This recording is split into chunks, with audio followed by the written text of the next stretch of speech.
Hello students, कैसे हैं आप सब। आज हम हमारे लेसन 4 आत्मकथ्या के बारे में पढ़ेंगे, जिसके कवि जयशंकर प्रसाद जी हैं।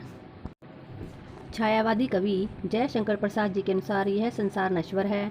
वृक्ष की घनी पत्तियां मुरझाकर गिर जाती हैं। इस संसार में अनेक महापुरुष हैं, जिनके इतिहास के सम्मुख तो अपनी जीवन कहानी हास्यास्पद है। फिर भी अपने हास्यास्पद जीवन वृत्त को लिखने का कौन साहस करेगा, जिससे किसी को किसी प्रकार से सुख मिलने की संभावना नहीं है।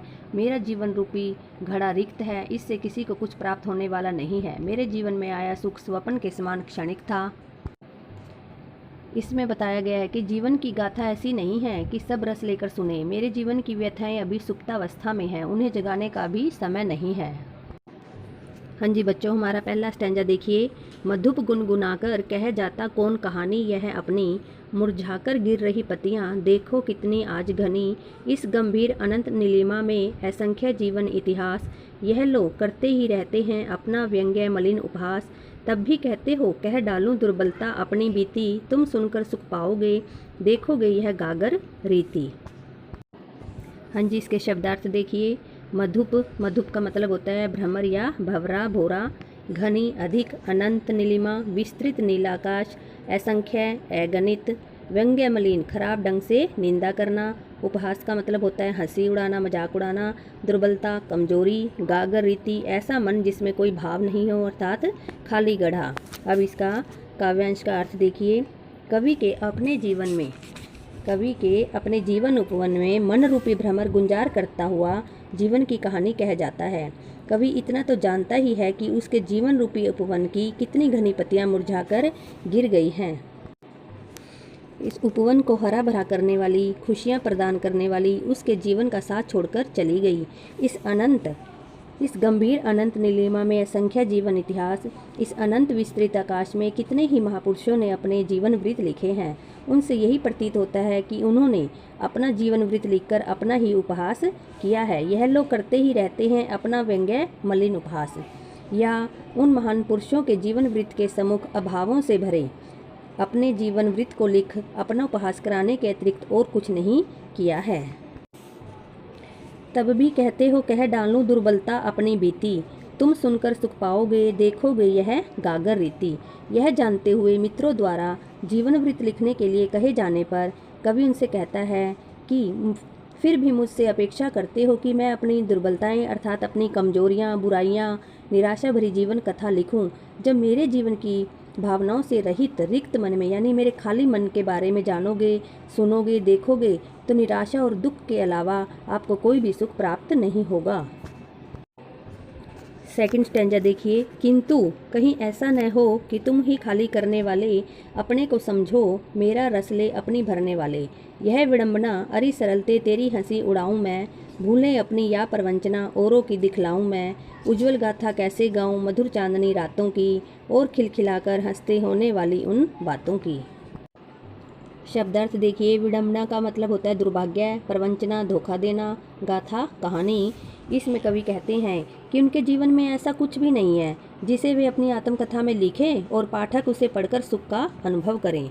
जो लोग कवि से आत्मकथा लिखने के लिए कहते हैं उनसे कवि का कहना है कि किंतु कहीं ऐसा न हो तुम ही खाली करने वाले अपने को समझो मेरा रस ले अपनी भरने वाले। मेरा जीवन तो विडंबनाओं से, यह विडंबना अरि सरलते तेरी हंसी उड़ाऊं मैं। यह जीवन मेरा विडंबनाओं से भरा पड़ा है। यदि मैं अपनी विडंबनाओं या को बताने लगा तो पूछने वाला कहीं यह न समझने लगे कि उन विडंबनाओं का कारण हम ही हैं। कवि कहते हैं कि भूलें अपनी या प्रवंचना औरों की दिखलाऊं मैं, कि मेरी रिक्तता को, मेरे खालीपन को जानकर कहीं आप लोग यह न समझ लें कि मेरे खालीपन का कारण हम ही हैं। कवि कहते हैं कि जो मेरे रस यानी कि मेरी खुशियों को समेटकर अपने जीवन में खुशियां भरते रहे हैं, कवि का जीवन इतना सरल है जो दूसरों के स्वभाव को समझ ही नहीं सका। इस तरह अपनी सरलता को बताकर कवि अपनी हंसी उड़ाने का अवसर देना नहीं चाहता।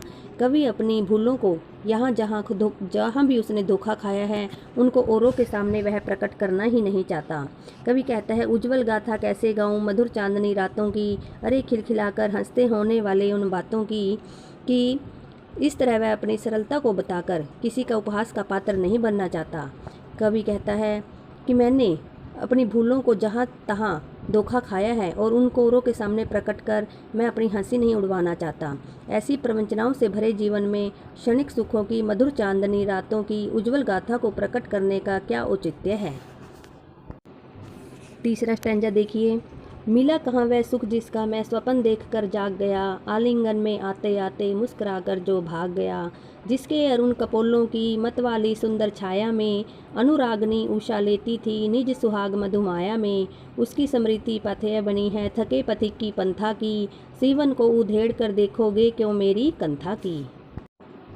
शब्दार्थ देखिए। आलिंगन का मतलब होता है मिलन, अरुण कपोलों का मतलब है लाल गाल, अनुरागनी प्रेम करने वाली, उषा भोर या सुबह, मधुमाया मोहक, स्मृति याद, पथेय पथ संबंधी यानी कि रास्ते के बारे में, रास्ते का भोजन, पथिक राही, पंथा रास्ता, कंथा अंतर्मन या गुदड़ी में यानी कि मन की बात। इसमें देखिए कवि कहता है, कवि की कामना सदैव अधूरी रही कि सुख का आभास देने वाले जो स्वप्न जागते ही विलीन हो गए अर्थात गायब हो गए, वैसे ही जो यथार्थ जीवन में सुख अधूरा ही रहा। मुस्कुराहट बिखेर कर सुख पीछे हट गया और बेचारा कवि आलिंगन की कामना किए हुए बाहें फैलाए ही रह गया। यहाँ कवि अपने प्रेयसी का चित्रण कर रहा है, उसके सौंदर्य का वर्णन करते हुए कवि कहता है कि जिसके अरुण कपोलों की मतवाली सुंदर छाया में अनुरागनी उषा लेती थी निज सुहाग मधुमाया में, कि जिसके अरुणिम रक्तिम गालों के पास रहते हुए उसे ऐसा प्रतीत होता था कि अनुराग बिखेरती हुई उषा हो, उसकी स्मृतियाँ यानी कि उसकी यादें कचोटती हैं और थके हुए पथिक के लिए संबल यानी कि सहारा रूप पाथेय बनी हुई है। हाँ जी, हमारा फोर्थ स्टैंजा देखिए। छोटे से जीवन की कैसे बड़ी कथाएं आज कहूँ, क्या यह अच्छा नहीं कि औरों की सुनता मैं मौन रहूं, सुनकर क्या तुम भला करोगे मेरी भोली आत्मकथा, अभी समय भी नहीं थकी सोई है मेरी मौन व्यथा। शब्दार्थ देखिए। मौन मीन्स चुप, व्यथा पीड़ा औरों की दूसरों की। इसमें कवि क्या कहता है देखिए। इसमें कवि कहता है कि उसके जीवन में दुख का पलड़ा भारी रहा है, कभी अपने जीवन की सुख की यादों को आधार बनाकर जीना चाहता है, किंतु कवि अपनी आत्मकथा लिखकर अपने दुख रूपी जख्मों को दोबारा हरा नहीं करना चाहता। इसमें कवि कहता है, छोटे से जीवन की कैसे बड़ी कथाएं आज कहूँ, कि मैं अपने सामान्य जीवन की बड़ी बड़ी गाथा कैसे कहूँ, कैसे लिखूँ, क्या यह अच्छा नहीं कि औरों की सुनता मैं मौन रहूँ। इससे तो यही उचित है कि मैं अपनी गाथा को न कहकर चुप ही रहूँ और दूसरों की गाथाएं सुनूँ। सुनकर क्या तुम भला करोगे मेरी भोली आत्मकथा। आत्मकथा के लिए प्रेरित करने वाले आत्मीय जनों से कहते हैं कि मेरी सरल भोली और साधारण कथा को सुनकर या जानकर कुछ प्रेरणा नहीं मिलने वाली है, अभी समय भी नहीं थकी सोई है मेरी मौन व्यथा, अतः मेरी आत्मकथा को सुनकर क्या करोगे। मेरी पीड़ा किसी प्रकार शांत है, उसके बारे में लिखकर मैं अपनी सोई हुई पीड़ा को जाना उचित नहीं समझता, अतः आत्मकथा लिखने का उचित समय नहीं है और न ही कोई औचित्य है।